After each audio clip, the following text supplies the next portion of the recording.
Mari kita berdoa. Bapa kami yang baik, terima kasih buat pagi hari yang indah ini. Kami bisa kembali lagi Tuhan untuk bersama-sama beribadah di tempat ini, memuji, memuliakan dan mengagungkan nama Tuhan. Kami bersyukur buat hadirat Tuhan yang melawat kami pagi hari ini. Tuhan, kami bisa merasakan bahwa Engkau adalah Tuhan yang tidak pernah jauh daripada kami, Tuhan yang selalu menjaga dan melindungi kami. Tuhan, terima kasih Bapa yang baik buat saat-saat yang indah yang kami bisa rasakan saat ini. Tuhan, biarlah perlindungan Tuhan terus Engkau nyatakan bagi kami. Tuhan, tolong kami Tuhan, dijauhkan dari segala sakit penyakit, kami dijauhkan Tuhan dari segala mara bahaya. Tuhan, terima kasih Bapa yang baik, terima kasih Tuhan untuk bungkus kami dengan kuat kuasa Tuhan di dalam nama Tuhan Yesus.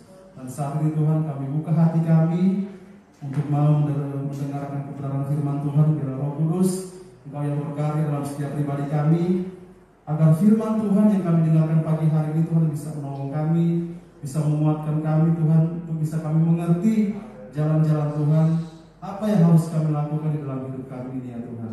Terima kasih Bapa yang baik, terima kasih Tuhan berkati kami semua.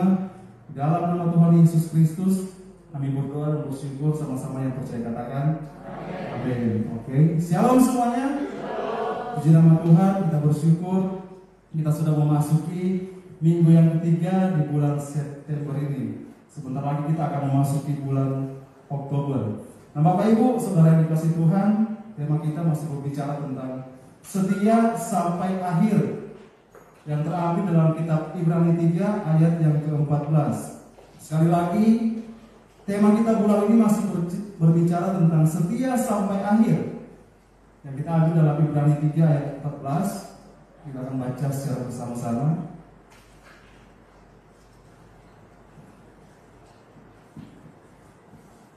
1, 2, 3.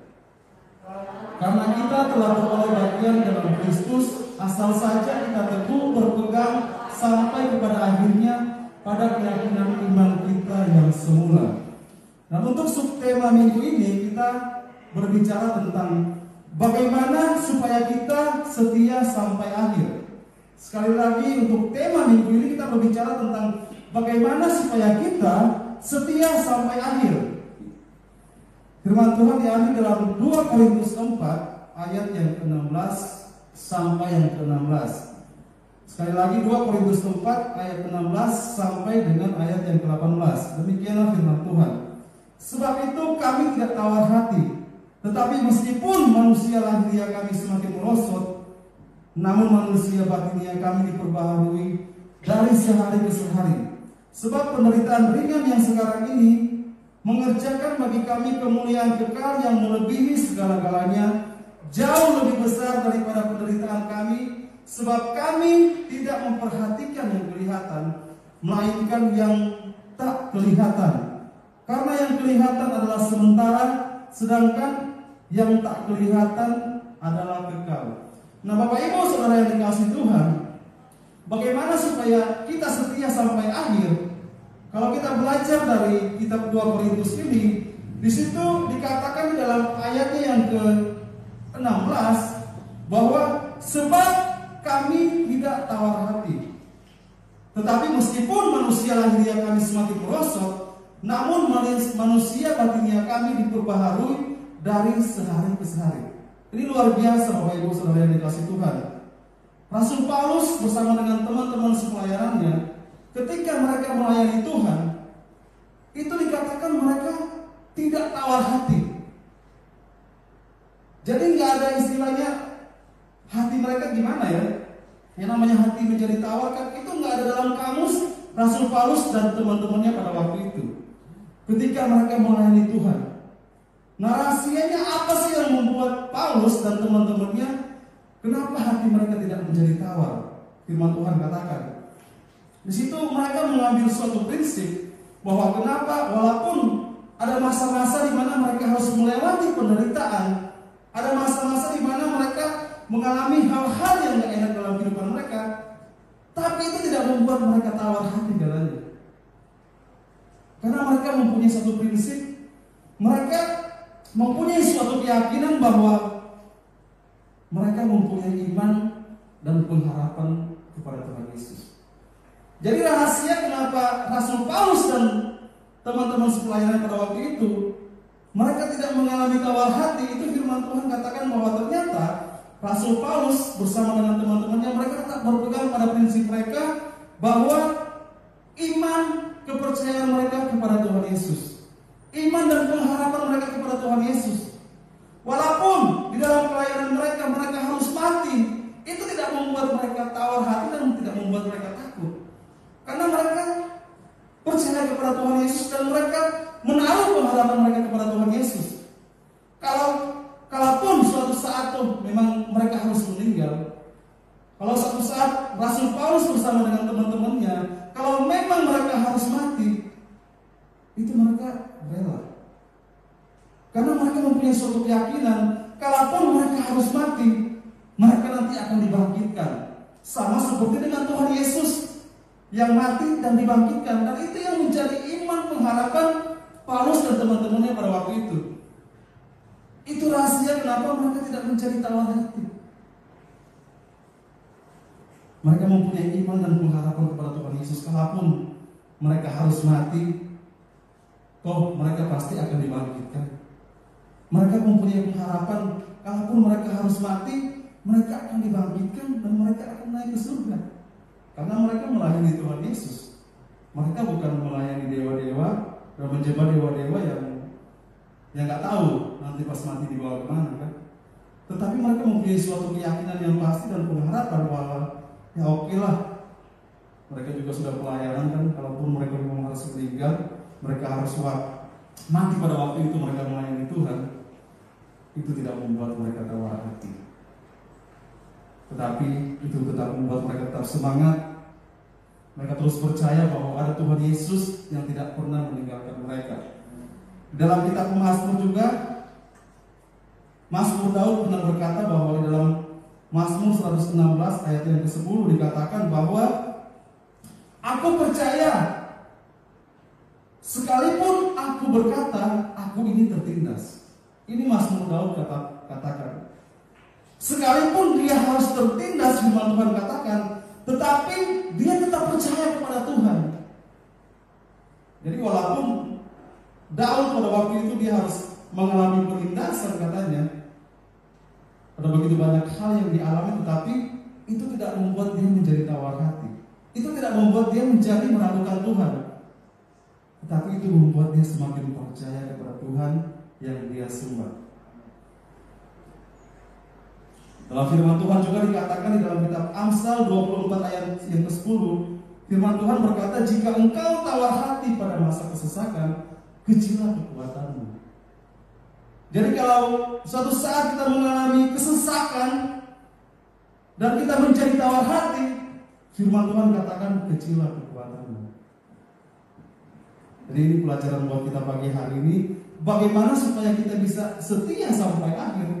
Kita belajar dari Rasul Paulus dan kawan-kawannya pada waktu itu, agar supaya kita sebagai orang-orang percaya, kita tidak membiarkan hati kita menjadi tawar. Apalagi hamba-hamba Tuhan, rekan-rekan sepelayanan yang sudah bertahun-tahun kita melayani Tuhan, ada banyak hal yang terjadi dan terkadang itu membuat kita boring, membuat kita nggak bergairah. Belum masalah-masalah yang terjadi sampai saat ini, ada begitu banyak hal yang membuat seakan-akan kita membuat hati ini kayaknya gimana ya, jadi tawar dan tidak bersemangat. Dan mungkin ada yang sudah mengambil keputusan untuk ya udahlah, mungkin sampai di sini aja, mungkin saya melayani Tuhan. Apalagi masa pandemi begini kan, keluar-keluar masih ya rada-rada gimana. Itu terkadang membuat hati kita gimana ya. Tapi Rasul Paulus dan kawan-kawannya mereka berkata, kalaupun toh memang mereka juga harus mati, mereka tetap mempunyai pengharapan bahwa mereka akan dibangkitkan dan mereka akan bawa ke surga oleh Tuhan Yesus. Itu menjadi suatu kekuatan bagi Rasul Paulus bersama dengan teman-temannya pada waktu itu untuk mereka tetap setia sampai akhir.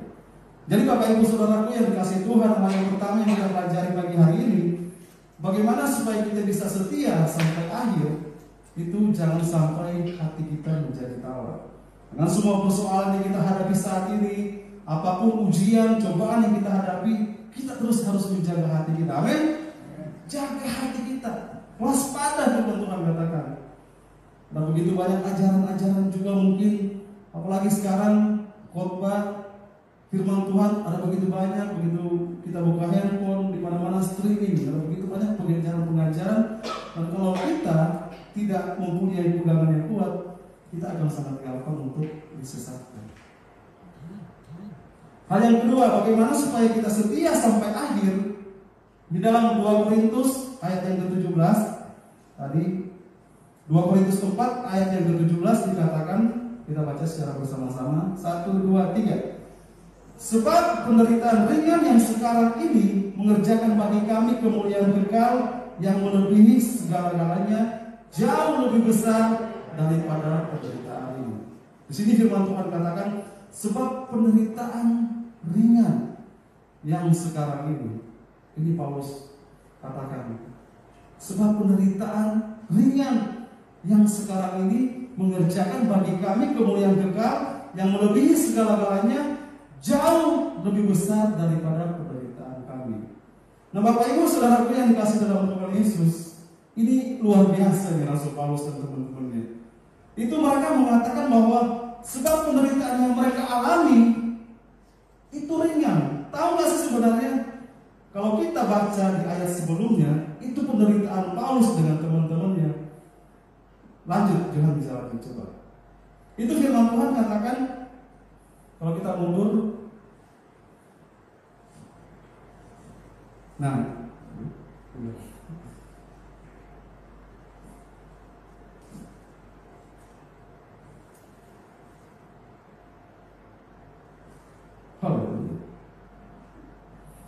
Oke, 2 Korintus ayat 4,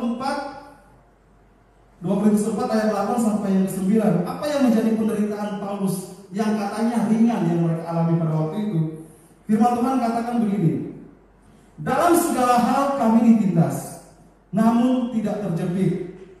Kami habis akal, namun kami tidak putus asa. Pertama ditindas,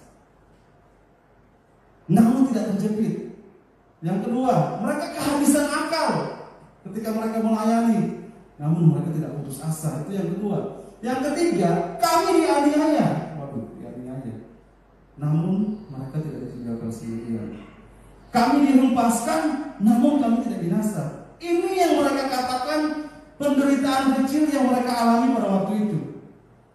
Jadi ketika mereka harus ditindas, ketika mereka terjepit sampai kehabisan akal, mereka putus asa, bahkan ketika mereka dianiaya, mereka berkata itu hanyalah penderitaan ringan.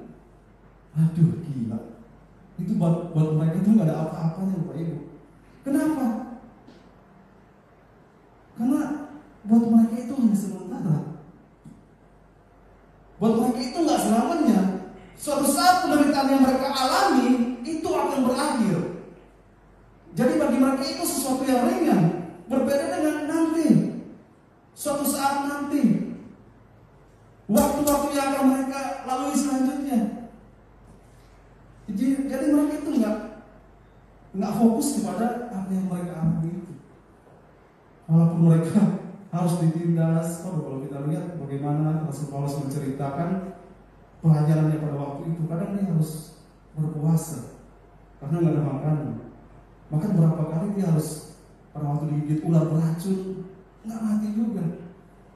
Dia harus melalui perjalanan-perjalanan yang panjang, dan kadang dia harus menghadapi orang-orang yang nggak percaya dan hinaan, cacian, makian yang disampaikan kepada Rasul Paulus dan teman-temannya. Dan berapa kali dia harus mati pada waktu itu, tapi bagi dia itu bukan penderitaan yang luar biasa. Itu hanyalah penderitaan yang ringan. Karena dia katakan sebab penderitaan yang ringan ini mengerjakan kami kemuliaan yang kekal melebihi segala-galanya. Mereka fokusnya pada kemuliaan nanti yang akan mereka terima setelah mereka menyelesaikan akhir, setelah mereka sampai ke garis finish. Mereka akan mendapatkan kemuliaan. Mereka akan dipermuliakan oleh Tuhan. Wah, itu benar-benar. Jadi buat mereka coba penderitaan kayak ini. Bagaimana dengan kita, Bapak Ibu? Penderitaan apa yang sudah kita alami sampai saat ini ketika kita melayani Tuhan? Ketika kita mengikuti Tuhan, Penderitaan apa yang sudah kita alami sampai saat ini, yang sampai seakan membuat kita, ya udah Tuhan, saya udah gak mau setia lagi sama Tuhan. Saya gak mau ke gereja lagi, saya gak mau beribadah lagi. Ngapain Tuhan? Apalagi krisis begini, usaha saya bangkrut Tuhan, rumah tangga saya berantakan, cari uang kontrakan susah, bayar ini bayar itu susah Tuhan, kerja gaji dipotong, terus harus di rumah, takut keluar kemana-mana, takut kena penyakit. Apakah itu yang menjadi penderitaan kita, sehingga kita udah Tuhan sudah gak mau lagi Tuhan. Ya udahlah Tuhan, sampai di sini aja, nggak mau lagi. Kan mau, takut saya ke gereja, takut saya beribadah, karena COVID gimana? Apakah itu yang menjadi penderitaan kita, yang menjadi kekhawatiran kita? Bawa semuanya kepada Tuhan. Percayakan hidup kita sepenuhnya kepada Tuhan. Kalaupun memang kita harus mengalami masa-masa yang sulit, itu jangan sampai hati kita menjadi tawar di hadapan Tuhan, sehingga kita berkomitmen untuk melayani Tuhan lagi. Ya udahlah Tuhan, saya terima aja lah sampai akhir hidup saya. Saya nggak mau lagi Tuhan melayani Tuhan. Sampai sini aja Tuhan. Sampai seperti itu kan. Jika kita tawar hati pada masa kesesakan, kecil kekuatan kita. Itu firman Tuhan jelas-jelas. Kecil kekuatan kita. Belajar dari Rasul Paulus dan kawan-kawannya. Walaupun mereka harus menderita, mereka harus dianiaya, mereka harus ditindas, bagi mereka itu kecil. Ya mungkin kalaupun zaman dahulu COVID sudah ada, kalaupun mereka harus kena COVID, bagi mereka itu kecil. Iya kan? Karena mereka diperhadapkan dengan hidup dan mati. Mereka kadang mungkin ada orang yang ingin membunuh mereka, itu bahaya, lebih banyak bahaya yang mereka alami pada waktu itu. Tetapi bagi mereka itu penderitaan kecil. Belajarlah dari Rasul Paulus dan kawan-kawannya untuk apapun situasi yang kita alami saat ini, jangan sampai itu membuat hati kita jadi tawar dan kita nggak mau melayani Tuhan lagi. Kita nggak mau memberikan yang terbaik buat Tuhan lagi. Kita sudah tidak punya, udah kayaknya hati saya udah sama Tuhan, udah gimana nih Tuhan? Aduh, mau berdoa aja Tuhan udah nggak bisa, apalagi firman Tuhan, baca firman Tuhan di rumah PDA, udah nggak bisa Tuhan. Saya lebih memikirkan pekerjaan saya lebih memikirkan masalah-masalah saya di luar sana, bagaimana saya harus membayar ini dan membayar itu. Aduh, pusing Tuhan, saya tidak punya waktu lagi untuk berdoa sama Tuhan. Saya tidak punya waktu lagi untuk membaca firman Tuhan. Tahu sudah hatinya, boro-boro beribadah. Ibadah online tidur, ada tidur aja.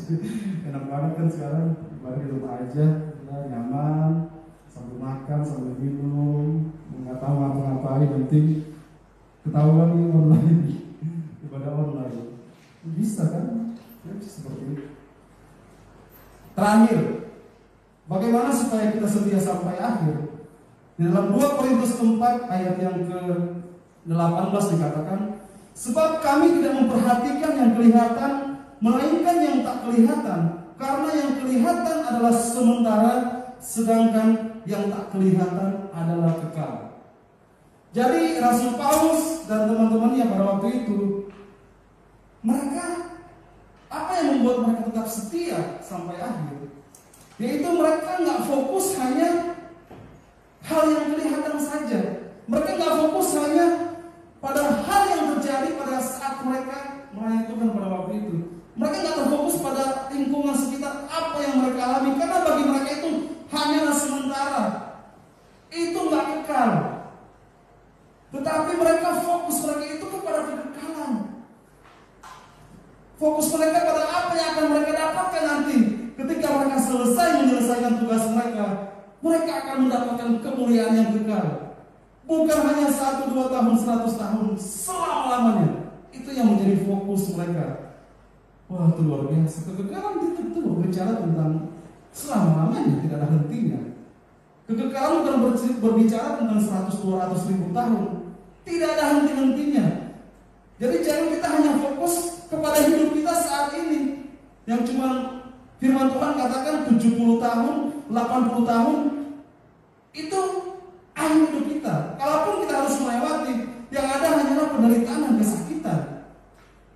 Itu firman Tuhan jelas. Kita, wah kalau sampai hidup 100 tahun luar biasa. Tapi itu pun cuma sementara. Tubuh kita akan binasa, tidak akan bertahan. Tetapi fokus kepada kekekalan. Pada ratusan tahun, ribuan tahun, kita nggak tahu, udah nggak ada endingnya udah. Kalau kita sudah masuk ke kekekalan, udah nggak ada endingnya, nggak ada selesainya. Jadi fokuskan, jangan hanya terfokus kepada hidup yang sementara ini. Jangan sampai kita tergoda dengan tawaran-tawaran duniawi yang ya hanya sementara mereka katakan. Itu nggak bersifat kekal, Bapak Ibu. Tapi kita fokuslah kepada kekekalan. Tentukan jalan kita. Saat ini kita mau kemana nanti? Hanya ada 2 jalan, mau ke surga atau ke neraka. Itu yang namanya kekekalan. Hanya ada 2 jalan. Kalau kita sudah mati, pilih surga atau neraka. Mau pilih neraka, ada jalannya. Mau pilih surga, ada jalannya. Kita mau pilih yang mana? Hidup kita yang kekal itu kita mau pilih yang mana? Mau ke neraka atau ke surga? Hanya itu pilihannya. Bapak Ibu mau pilih neraka, udah tahu jalannya. Cara-caranya udah tahu, strateginya udah tahu. Kalau kita mau memilih jalur untuk ke neraka. Kalau kita memilih jalur ke surga, kita udah tahu jalannya.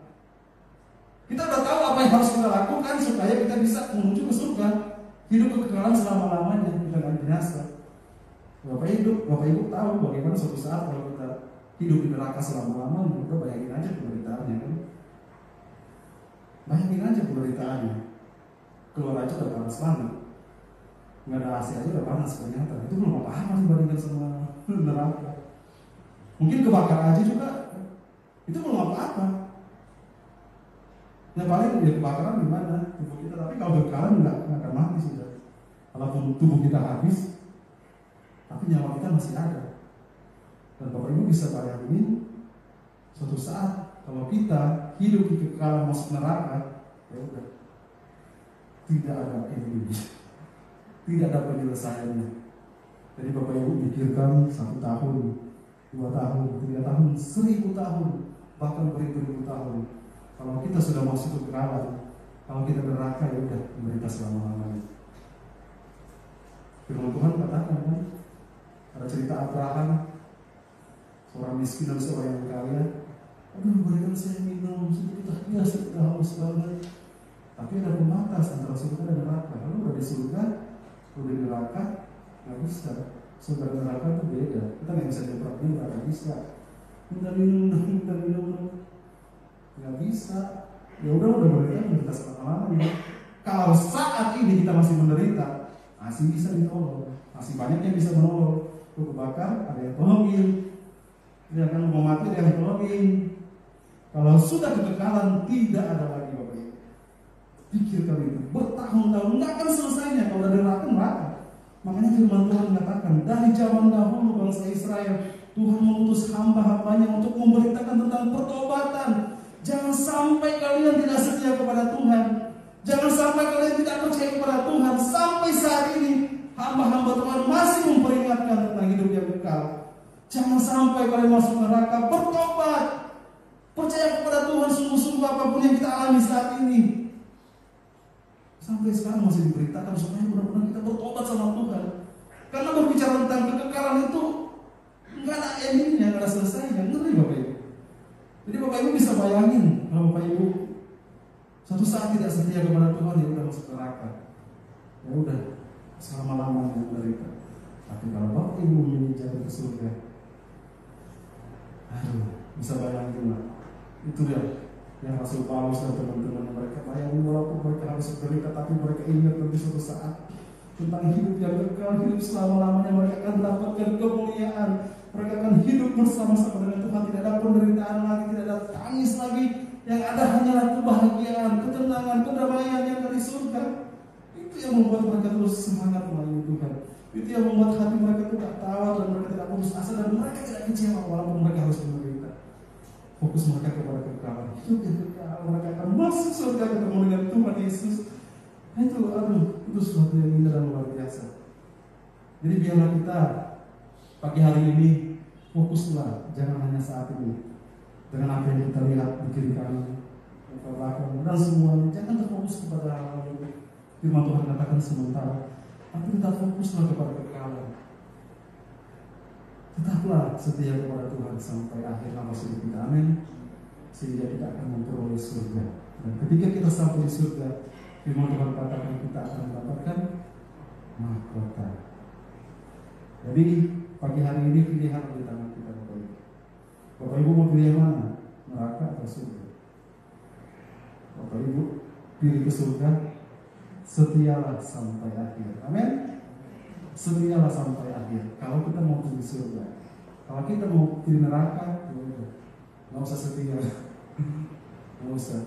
Karena kita harus dijawab. Tapi kalau kita mau pilih ke surga, setialah sampai Tuhan kami saat ini. Amin. Mari kita berdoa. Bapak kami yang baik, terima kasih buat pagi hari ini Tuhan. Kami sudah belajar mengenai firman Tuhan, bagaimana supaya kami tetap setia sampai akhir hidup kami, yaitu kami mau menjaga hati kami supaya kami tidak tawar hati, dan juga kami mau Tuhan rela menderita untuk Tuhan Yesus karena kami percaya bahwa Tuhan Yesus tidak akan pernah meninggalkan hidup kami.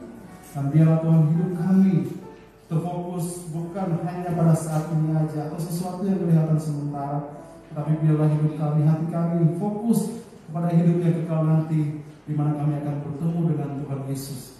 Kami akan menerima hidup yang kekal, hidup yang bahagia, seperti yang Rasul-Rasul Paulus bersama dengan temannya mereka alami. Terima kasih Bapak yang baik, berkati firman-Mu Tuhan, berkati setiap kami pagi hari ini, baik yang ada di tempat ini maupun yang nonton secara online. Tuhan berkati kami semua Tuhan, agar supaya Tuhan kami menjadi orang-orang yang setia di hadapan Tuhan sampai akhir hidup kami.